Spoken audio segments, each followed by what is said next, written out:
여러분은 목사가 아니기 때문에 잘 이해가 안 될지 모르겠지만, 목사에게 있어서 가장 큰 기쁨은 목회자가 그 섬기는 교회의 교인들이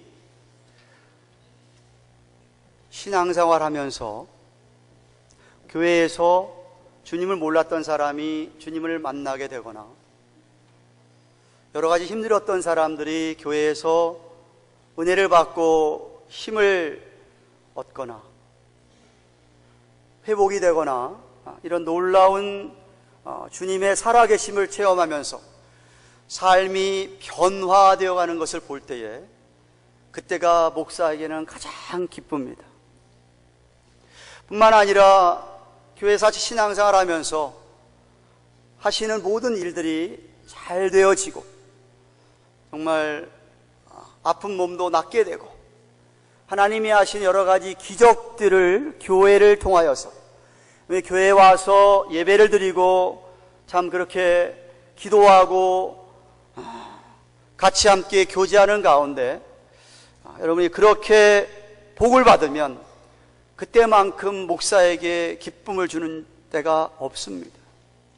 또 반대로 목사에게 가장 기운이 빠지게 하고 힘들게 하고, 내가 이 목회를 실패하고 있구나라고 하는 느낌을 줄 때가, 교회 신앙생활을 저랑 같이 1년을 하고 2년을 하고 3년을 했음에도 불구하고 주님을 만난 것 같지도 않고 변화도 없고 일이 잘 되는 것도 아니고, 그런 분들을 만나면은 참 목사는 진짜로 힘들고, 이거 내가 목회를 잘못하고 있는가 하는 생각이 듭니다.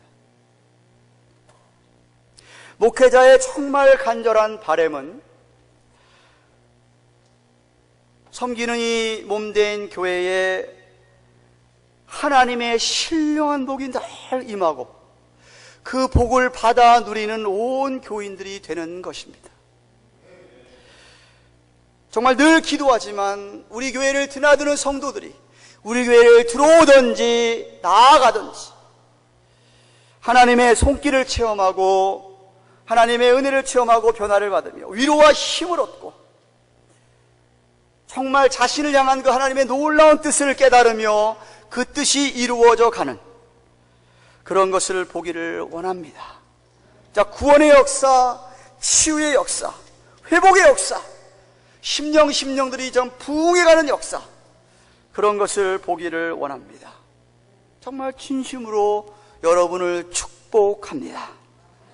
마치 모세가 가나안 땅을 눈앞에 놓고 자신은 가나안 땅을 못 들어가지만, 모압 평지 앞에서 자신이 여기서 죽게 되지만 들어갈 이스라엘 백성들을 이렇게 축복을 합니다. 내가 들어와도 복을 받으며 나아가도 복을 받을 것이니라.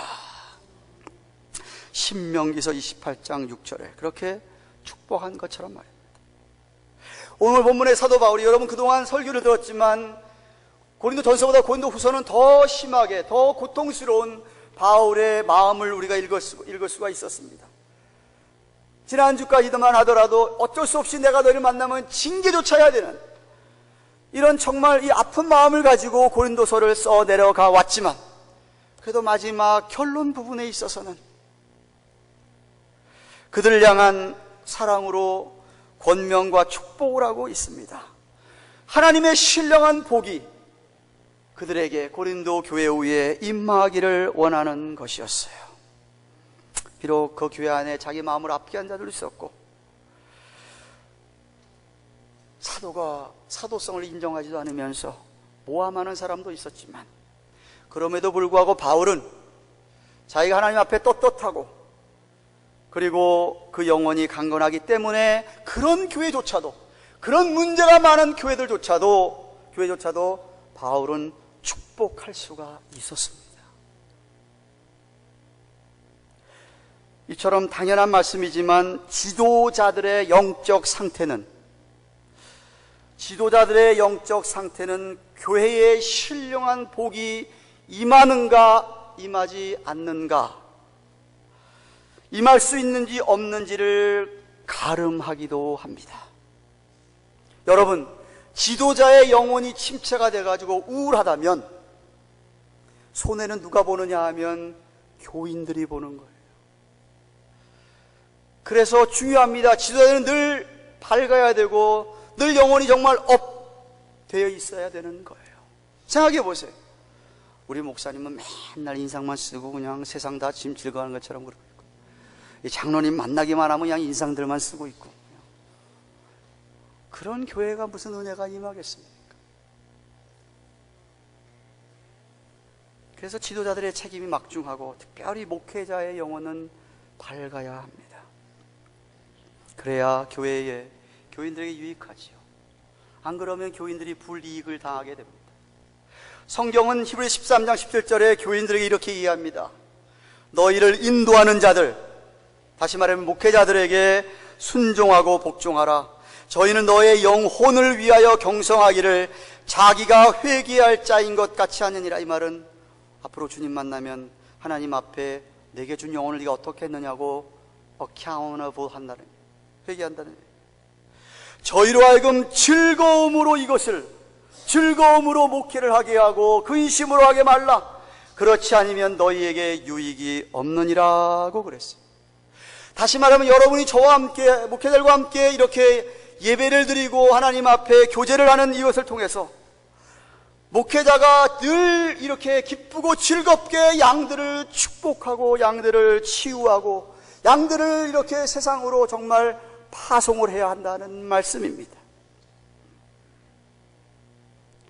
바울은 고린도교회 이제 마지막을 맺으면서 5가지 권면을 하면서 축복 기도를 하고 있습니다. 5가지가 모두 명령문으로 되어 있어요. 11절 상반절을 보십시오. 마지막으로 말하노니 형제들아, 첫째, 기뻐하라. 둘째, 온전케 되라. 셋째, 위로를 받으라. 넷째, 마음을 같이 해라.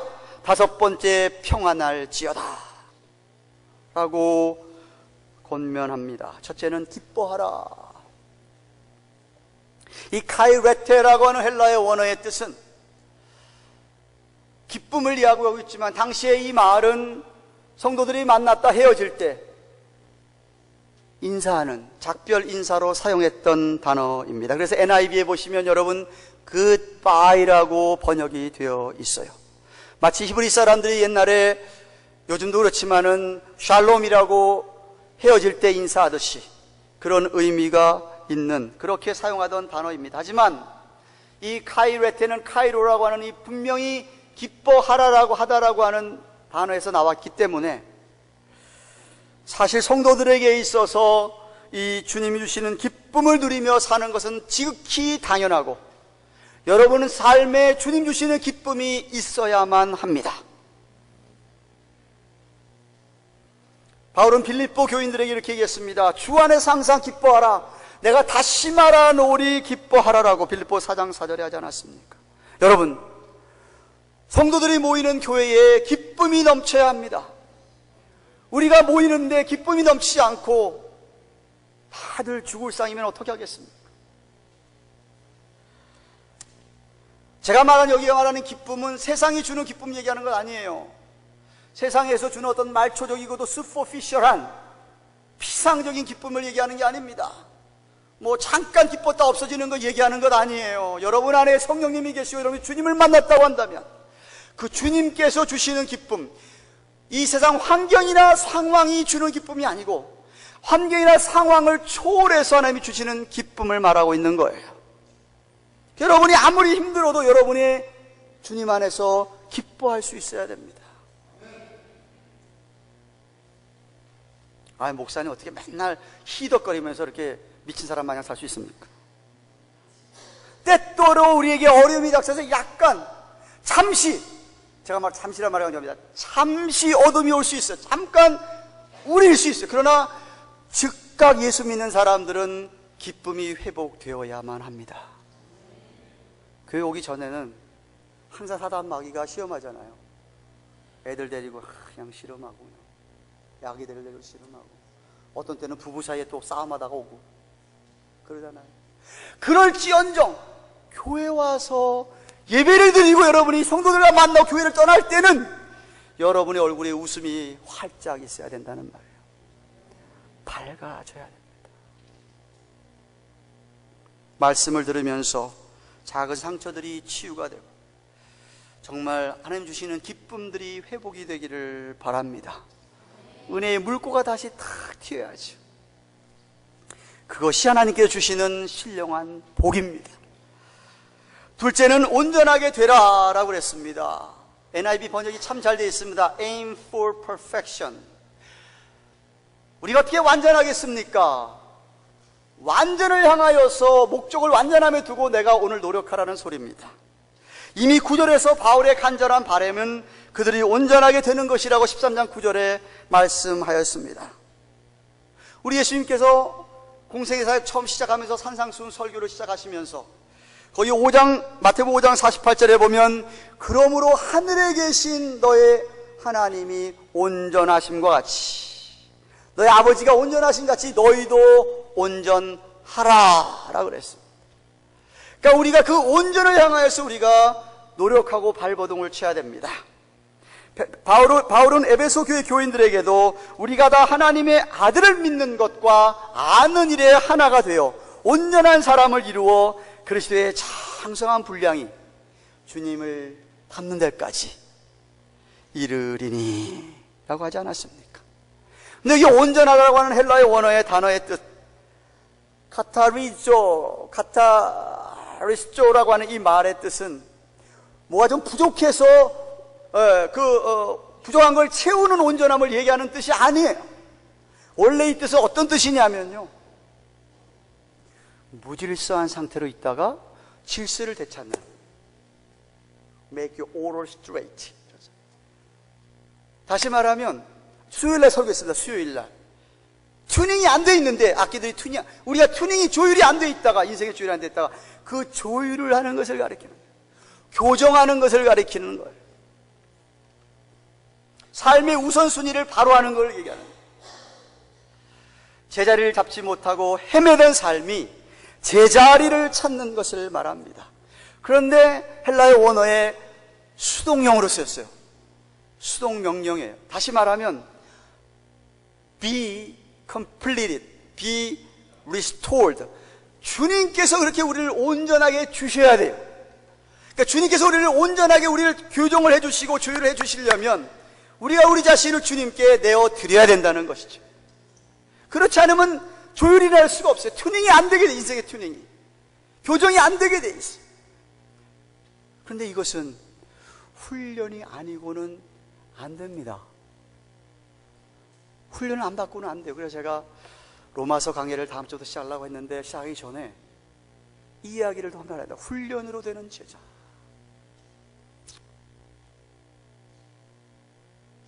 일대일 양육 광고를 지금 한 달째 했어요. 제자 훈련 광고를 한 달째 했어요. 아니 목사님 받겠습니다라는 사람은 거의 없어요. 목사님이 막 전화해서 해야 되지 않습니까? 그래야 그럴까요? 훈련이 안 되면 여러분이 온전케 될 수가 없습니다.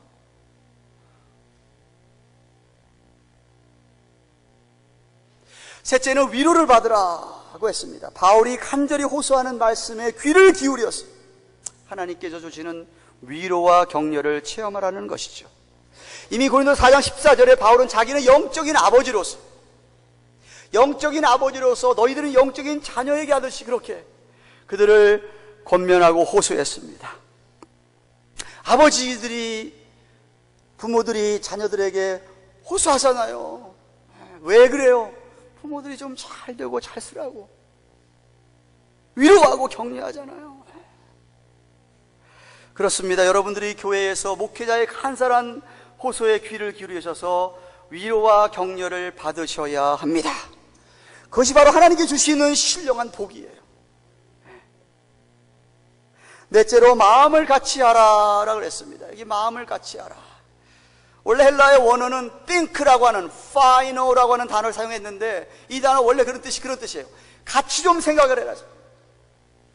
똑같은 일을 좀 생각해라는 소리예요. 같은 컨빅션을 가지고 같은 믿음으로 그렇게 한 마음이 되라라고 이야기합니다. 여러분 바라보는 곳이 같다고 한다면, 바라보는 방향이 같다고 한다면 하나가 될 수 있습니다. 부부가 살면서 남편은 저쪽 쳐다보고 있고 난 여자는 맨날 이쪽만 쳐다봐. 하나가 될 수가 없어요.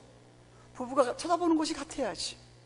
예수 믿는 사람들이 다 주님을 바라보고 하나님 나라를 바라보고 그곳을 향하여서 같은 그렇게 방향을 바라보고 같은 곳을 쳐다보고 간다고 한다면 우리는 언제든지 마음이 같이 하나가 될 수 있다는 말이죠. 그래서 마음을 같이 하라고 얘기한 거예요. 바울이 빌립보 교인들에게 빌립보 4장 20절에 오직 너희는 그리스도의 복음에 합당하게 생활하라. 이것이 뭐냐면 이는 내가 너희를 가보나 떠나 있으나 너희가 일심으로 서서 한 마음으로 서서 한 뜻으로 복음의 신앙을 위하여 협력하는 것을 보기 원한다는 것. 만약 저와 여러분들이 이 신약 성경 66권이 다 하나님의 진실한 하나님의 말씀으로 믿는다고 한다면 이 믿음을 기초로 저와 여러분은 한 마음과 한 뜻으로 주님의 교회를 세워갈 수 있고 또 그렇게 한 마음 한 뜻이 되어서 주님의 나라와 의를 위해서 일할 수 있다는 거예요. 그럴 때 하나님의 신령한 복이 임하는 거예요. 다섯째로 평안하라라고 했습니다. 이 평안하라는 더 정확한 직역은 평안한 가운데 살아라, live in peace 이런 뜻이에요. 이것은 네 번째 얘기한 마음을 같이 하고 떠들 수가 없습니다. 마음을 같이 하면 당연히 그 안에 평안이 찾아오게 돼 있어요. 부부가 마음이 같지 않은데 어떻게 한 마음으로 어떻게 그 가정이 평안하겠습니까? 온 교인이 마음을 같이 하면 우리 온 교회가 평안해질 수 있어요. 그래서 같이 가는 거예요.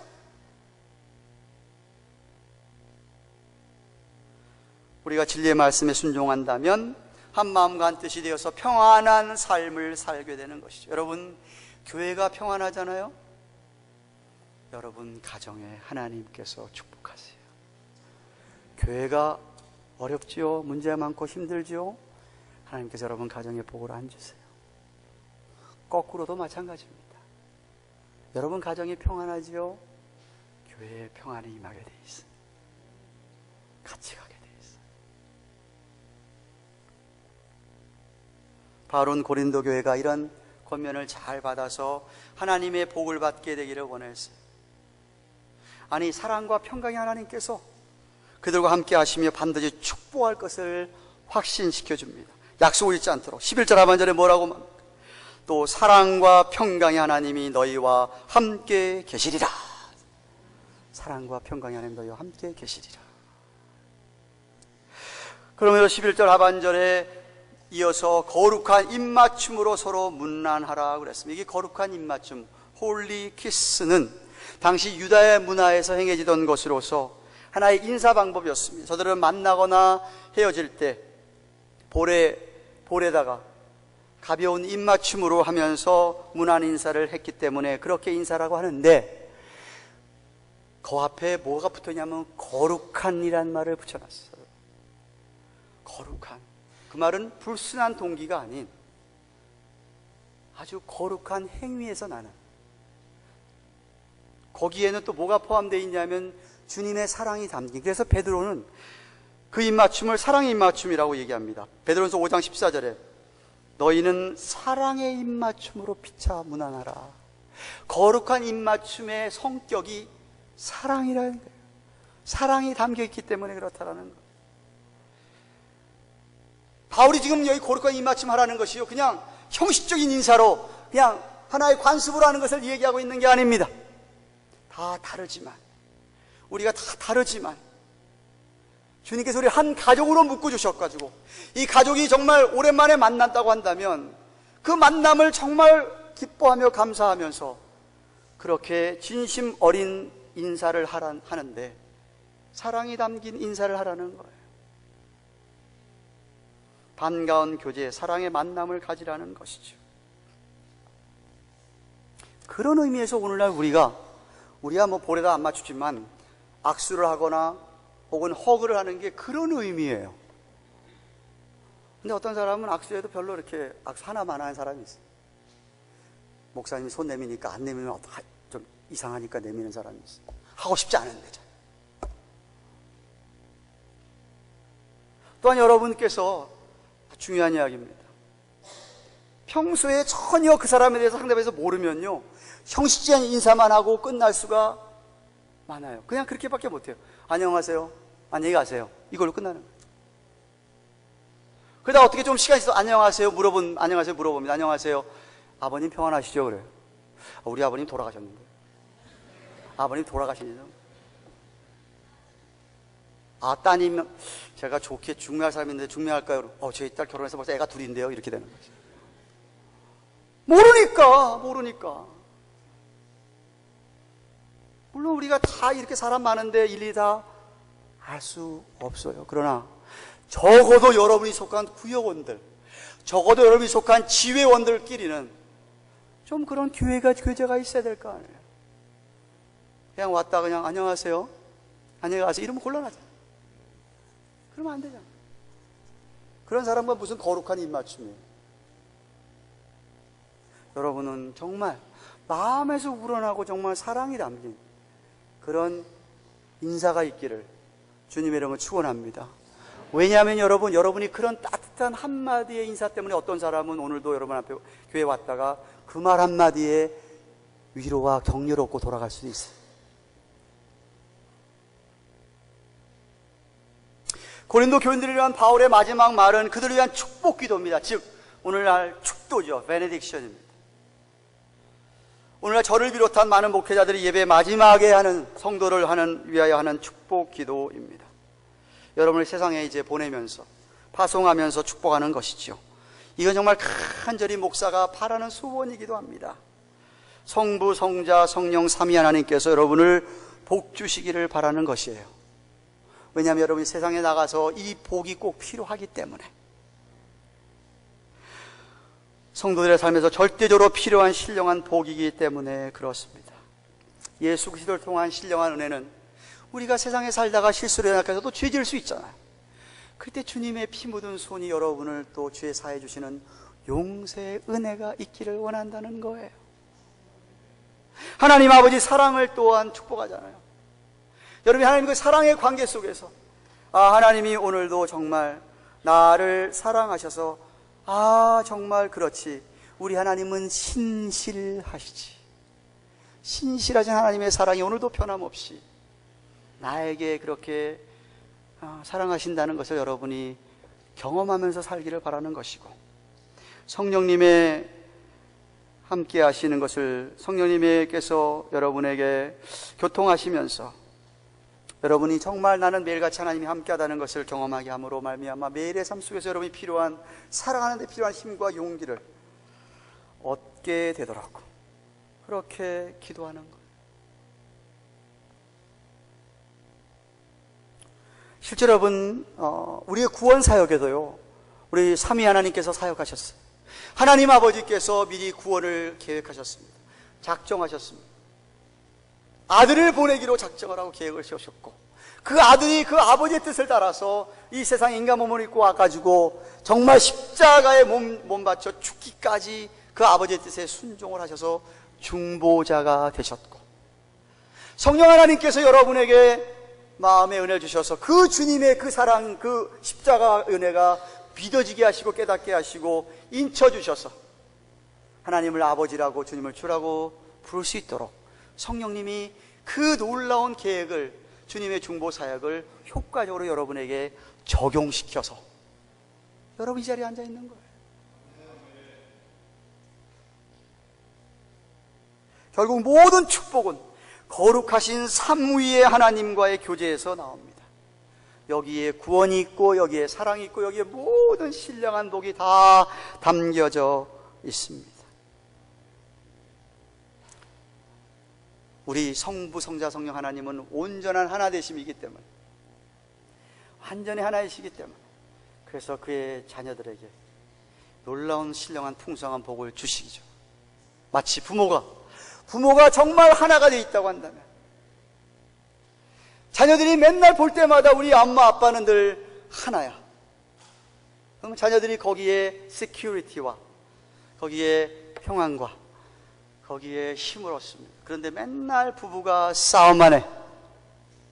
만나면 싸워, 애들 앞에서. 그럼 애들이 좌불안석입니다. 늘 불안해하지. 그러니 거기에 무슨 복이 임하겠습니까? 우리 성부, 성자, 성령 하나님은 온전히 하나씩 우리가 얼마든지 그 안에서 평안과 쉼을 얻고 얼마든지 하나님을 의지하고 살 수 있다는 말.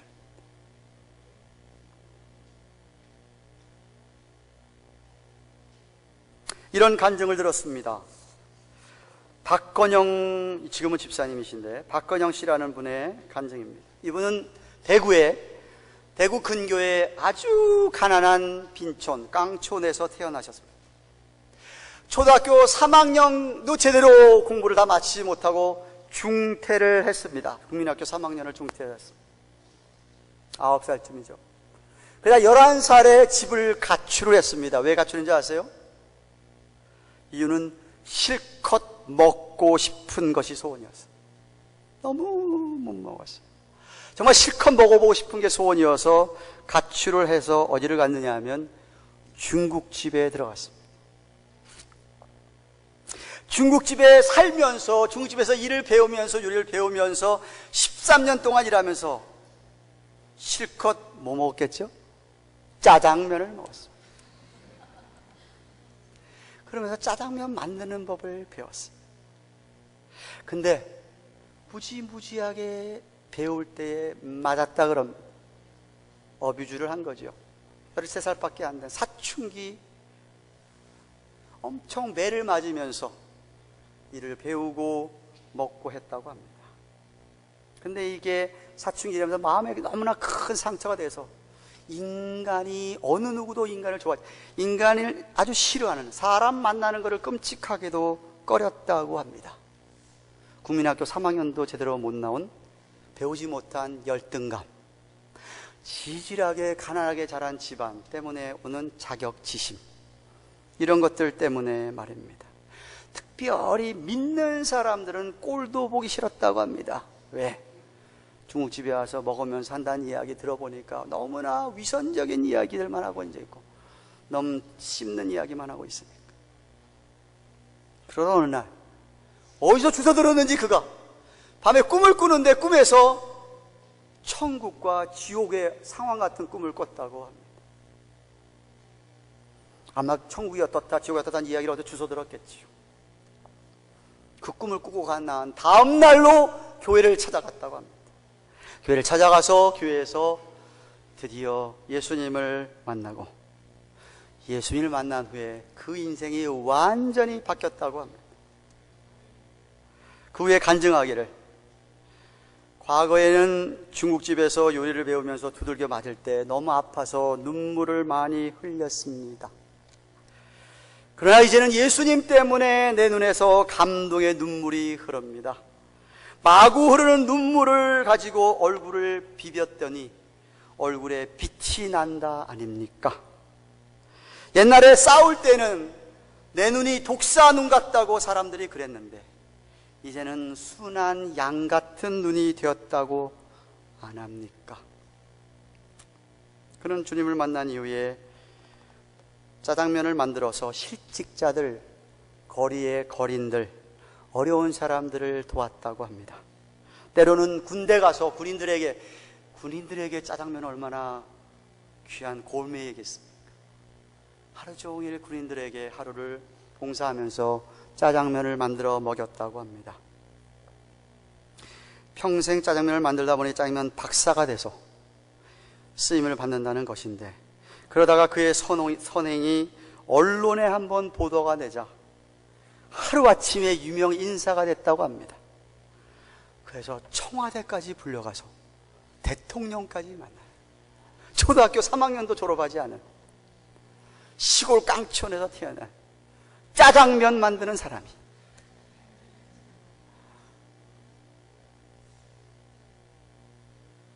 그러자 그가 이제는 집사가 돼가지고 이렇게 고백합니다. 하나님께 순종했더니 하나님께서 이렇게 높여주셨다. 뿐만 아니라 두 아들을 아주 훌륭하게 잘 키워서, 자기는 공부를 못했지만 훌륭하게 키워서 그야말로 역전 인생을 살고 있다는 거예요. 저는 정말 우리 교회 이런 사람이 많아지기를 원하는 거예요. 우리 교회에 늘 신령한 하나님의 복이 임하는 바람에 그 복을 체험한 사람들,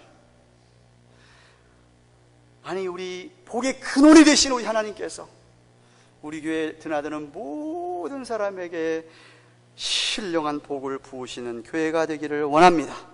비록 세상에서 실패했어도 정말로 역전의 인생을 사는 삶들이 되기를 원합니다.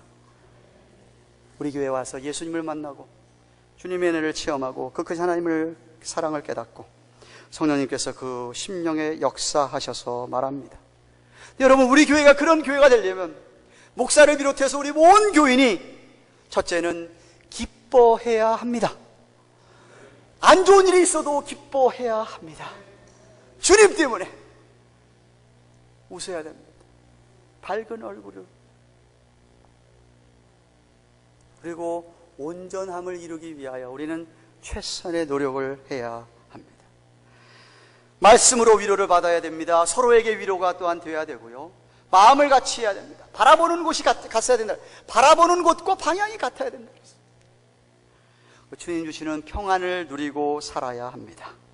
그러면 사랑과 평강의 하나님께서 늘 우리와 함께 계시다는 것을 우리가 느낄 수 있고 위로부터 오는 신령한 복을, 은혜를 체험할 수 있습니다. 그러므로 서로 만날 때 반갑게 진심 어린 인사를 나눌 수 있기를 바랍니다. 삶을 진솔하게 나누는 교제, 그런 만남, 서로를 축복하는 그런 모습이 우리에게 있기를 바랍니다. 옆 사람한테 얘기하자. 축복합니다. 아니, 남편하고 아내한테만 얘기하는 게 아니라 자기 남편하고 아내만 잡디 샤워로 축복하시는 여러분 되시기를 바랍니다. 자녀들도 축복하시고 왼수 같은 아내도 축복해 보세요. 잘 된다니까. 아니, 왼수 같은 아내가 왼수 같은 남편이지. 잘못 얘기해. 축복하세요. 그래서 우리 교회는 살아계신 하나님이 부어주시는 모든 복을 체험하는 분들로 가득하기를 주님의 이름으로 축원합니다.